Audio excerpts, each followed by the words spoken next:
ৰাজ্য জোকাৰি যোৱা যি গেলাবিলৰ মৰেল পুলিচৰ কাণ্ড, এই কাণ্ড আজি 6 দিনত ভৰি দিলেহি।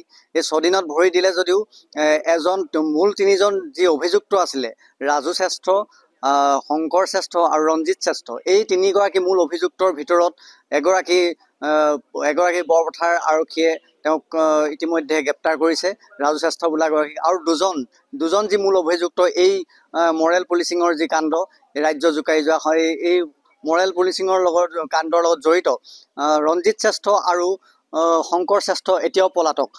বৰ্তমান মই উপস্থিত আছোঁ যি শৰণ শইকীয়া, এই যি ভুক্তভোগী এই পৰিয়ালটোৰ শৰণ শইকীয়াৰ বাসগৃহত উপস্থিত আছোঁ। মই সামগ্ৰিক পৰিৱেশ আমাৰ কেমেৰা সতীৰ্থক দেখুৱাবলৈ মই অনুৰোধ জনাইছোঁ। শৰণ শইকীয়া যিহেতু নিৰাময় যোৰহাটৰ এখন ব্যক্তিগত চিকিৎসালয়ত তেওঁ চিকিৎসাধীন হৈ আছিলে, আৰু তেখেতক কালি আনি তেওঁ পৰিয়ালৰ লোকে আনি ঘৰলৈ আনিছে। আমি তেখেতৰ পৰিয়ালৰ শৰণ শইকীয়াৰ পৰিয়ালৰ এগৰাকী ব্যক্তিৰ পৰা জানিব বিচাৰিম, হয় তেখেতৰ অৱস্থা কেনেধৰণে আছে, কিমান সুস্থ এতিয়া তেওঁ? তেওঁ এতিয়া সুস্থ অৱস্থাত নাই, বিচনাত ছটৰ ফটৰ কৰি আছে, কাৰণ সুস্থ নাই। মানে ট্ৰিটমেণ্টটো আধা কৰিয়াকৈ ইহঁতি ৰিলিজ দিলে কেনে, ডক্টৰেনো কেনেকৈ ইমানখিনি কৰিবলৈ পালে? ডক্টৰজনে অন্তত চিন্তা কৰিব লাগে যে ভাল হোৱা নাই, এইখন হেৰিখন কেলে দি দিলে, চাৰ্জশ্বিটখন যে ভাল হৈছে, ভাল পাইছে, কেলে দিলে? আৰু বাকী দুজন পলাতক যি আছে, ৰঞ্জিত আৰু শংকৰ বুলি কয়, ইহঁতৰ দুজনো কেলে ধৰা নাই এতিয়ালৈকে পুলিচে? শশাংক শ্ৰেষ্ঠ, সিহঁতৰ দুজনক ধৰিব লাগে। কালি সময় লৈছিলে, আমি যেতিয়া থানাত গৈছিলোঁ, তেতিয়া থানাত যোৱাৰ পিছত সিহঁতি ধৰিম বুলি কোৱাৰ পিছত আজি কেলে এতিয়া ইমান 24 ঘণ্টা হৈ গ'ল? 12 ঘণ্টা সময় লৈছিলে। 12 ঘণ্টা সময় লোৱাৰ পিছতো আজি কোনে লৈছিলে 12 ঘণ্টা? পুলিচে লৈছিলে, বৰপথাৰ লৈছিলে। গতিকে কেলে ধৰা নাই? যদি ধৰি নিদিয়ে তেতিয়া আমাৰ সন্তাক দি দিয়ক, যদি ধৰিব নোৱাৰে তেতিয়া এতিয়া দি দিয়ক, আমি যি ব্যৱস্থা কৰিম আমি পাছৰ পৰ্যায়খিনি আমি চিন্তা কৰিম। মুঠতে ল'ৰাটো ভাল কৰি দিয়ক, আপোনাৰ MLA হওক, বিধায়ক হওক, মুখ্যমন্ত্ৰী হওক, যি হওক, ভাল কৰিম বুলি কৈছে, ভাল কৰি দিয়ক। বাকীখিনি আমি ব্যৱস্থা কৰিম। যদি ধৰিবও নোৱাৰে, যদিও সিহঁতে ট্ৰিটমেণ্ট কৰিব নোৱাৰে, তেতিয়া আমাক কৈ দিয়ক, মোৰ ইমানে কথা। হয়, তেখেতৰ শৰণ শইকীয়া পৰিয়ালৰ পৰা আমি জানিব পাৰিলোঁ যে তেওঁ সম্পূৰ্ণভাৱে সুস্থ হোৱা নাই, তেওঁ এতিয়াও অসুস্থ, আৰু যি দুগৰাকী ব্যক্তি এতিয়াও পলাতক অৱস্থাত আছে, মূল অভিযুক্ত ৰাজু শ্ৰেষ্ঠক আৰক্ষীয়ে বৰ্তমান আটক কৰি পেলাই জেল হাজতলৈ প্ৰেৰণ কৰিছে যদিও, কিন্তু শশাংক শ্ৰেষ্ঠ আৰু ৰঞ্জিত শ্ৰেষ্ঠ যিগৰাকী শিক্ষক, খেলৰ শিক্ষক, তেওঁ ৰঞ্জিত শ্ৰেষ্ঠ এতিয়াও 2গৰাকী পলাতক অৱস্থাত আছে। ইয়াত আৰু এগৰাকী ইয়াৰ স্থানীয় ব্যক্তি আছে, এগৰাকী মহিলা আছে, তেখেতৰ পৰা আমি জানিব বিচাৰিম। হয়, আপোনালোকে যোৱাকালি আপোনালোকে বৰপথাৰ আৰক্ষী থানাত যিহেতু বাকী যি দুগৰাকী এতিয়াও পলাতক অৱস্থাত আছে, সেই দুগৰাকী আৰক্ষী আটক কৰিব নোৱাৰাৰ কাৰণে আপোনালোকে থানা ঘেৰাও কাৰ্যসূচী গ্ৰহণ কৰিছিলে। কি ক'ব, আজিও 12 ঘণ্টা সময় উকলি যোৱাৰ পিছত, আপোনালোকে যিহেতু 12 ঘণ্টা সময় দিছিলে আৰক্ষীক, 12 ঘণ্টা সময় দিয়াৰ পাছতো আপোনালোকে বৰপথাৰ আৰক্ষীয়ে এই ব্যক্তি অপৰাধী দুজনক, মূল অভিযুক্ত দুজনক আটক কৰিব পৰা নাই, কি ক'ব? কিহৰ কাৰণে আটক কৰিব পৰা নাই সেইটো আমাক জনাব লাগে। যদি নোৱাৰে তেতিয়া আমাৰ ৰাইজক সমজাই দিয়ক, ৰাইজে আমি সিদ্ধান্ত কৰিম।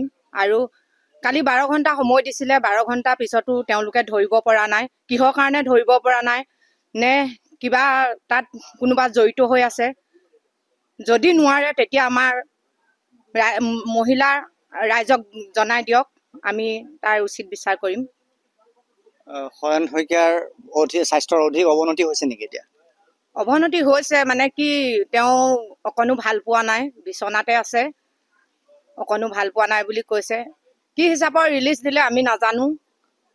আৰু কাৰোবাৰ হেঁচাত ৰিলিজ দিছে নেকি চিকিৎসালয়ৰ পৰা? চিকিৎসালয়ৰ পৰা মানে হেৰি নহয়, ভাল নহওঁতে যদি ৰিলিজ দিছে, আমি ভাবিছোঁ কাৰোবাৰ হেঁচাত চাগে তেওঁলোকে ৰিলিজ দিছে বুলি আমি ভাবিছোঁ। কিন্তু উন্নত চিকিৎসাৰ বাবে আমি বাহিৰলৈ নিয়াৰ কথাও ভাবিছোঁ। তাকে এতিয়া ৰাইজে কি কয়, বা চৰকাৰে মুখ্যমন্ত্ৰীলৈ আমি অনুৰোধ জনাইছোঁ, আমাক সহায় কৰক। আৰু আমাৰ MLA ছাৰকো জনাইছোঁ, ল'ৰাটোক যাতে সুস্থ কৰি তোলে।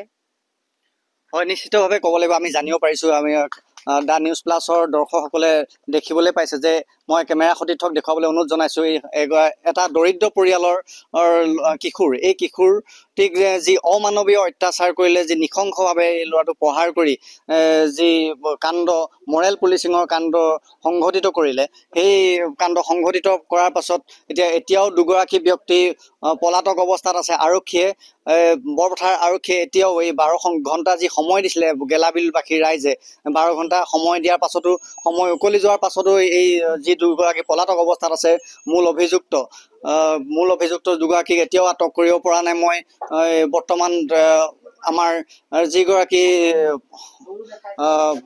যি হৰেণ শইকীয়া এই হৰেণ শইকীয়াৰ মই আহিছোঁ তেওঁ বৰ্তমান শয্যাত আছে তেওঁ অতি অসুস্থ আমি দা নিউজ প্লাছৰ দৰ্শকক দেখুৱাইছোঁ এয়া হৰেণ শইকীয়াৰ যোৱাকালি যোৰহাট যি নিৰাময় চিকিৎসালয় আছিলে তাৰ পৰা আনি পেলাই তেওঁক ৰিলিজ দিয়াৰ পাছত তেওঁ ঘৰলৈ লৈ আহে নিশা আনি তেওঁ বৰ্তমান খাবও পৰা নাই বা তেওঁ যথেষ্ট পেটৰ বিষত ভুগি আছে পাচাবৰ যথেষ্ট অসুবিধা হৈছে বুলি আমি পৰিয়ালৰ লোকৰ পৰা জানিব পাৰিছোঁ আৰু এইখিনিতে হৰেণ শইকীয়াৰ মাতৃ আছে মাতৃৰ পৰা আমি তেখেতৰ ভাষ্য জানিব বিচাৰিম হয় কালি কিমান সময়ত আহি পেলাই ল'ৰাজনক আপোনাৰ ল'ৰাজনক ঘৰলৈ অনা হ'ল চিকিৎসালয়ৰ পৰা প্ৰায় চিকিৎসালয়ৰ পৰা 10টামান বাজিলে ৰাতি হয় এতিয়া কেনে অৱস্থাত আছে খাব পাৰিছেনে এতিয়া তেনেকৈ খাব পৰা নাই কমকৈ খায়নে অলপ দুগৰামান খাবলৈ নিবিচাৰে বিষ বুলি কয় ৰাতিটো গোটেই বিষাইছে বুলি কয় এইবোৰ জিন আছে কয় এইবোৰ বান্ধি থৈছিলে সিহঁতি অত্যাচাৰকৈ মাৰিলে বহুত কষ্ট পালে ল'ৰাটো মোৰ ল'ৰাটো যে